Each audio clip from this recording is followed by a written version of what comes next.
Дали знаете дека од 23 февруари до 1 март 1969 година градот Скопје ја доби организацијата на светското првенство во хокеј на мраз во С групата од Третата светска лига. За потребите на првенството почна изградба на лизгалиштето под Кале. Со тоа почна и раѓањето на квалитетен македонски хокеј кој имаше свое златно доба во следните 2 децении, со кулминација во средината од 80-тите години. На новото лизгалиште првиот надпревар го одиграа 2 белградски тима на 21 февруари 1969 година. Партизан го победи тимот на Београд со 15:1, 3:0, 4:0 и 8:1. Светското првенство почна 2 дена подоцна, а играа репрезентациите на Јапонија, Бугарија, Данска, Швајцарија, Унгарија и Холандија. Првенството во Скопје го следеле 70 новинари. Првите 2 места во Третата мундијалска лига ги освоија Јапонија и Швајцарија со по 8 бодови и се пласираа во Б групата.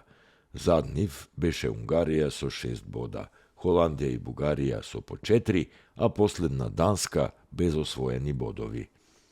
Во тој период пред светското првенство, хокеарскиот клуб Скопје стана хокеарски клуб Вардар и тимот продолжи да игра, конечно по 10 години на свој мраз.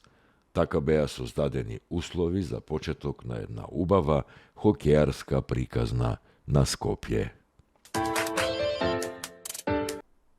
Дали сте слушнале за изгревното езеро на Кораб?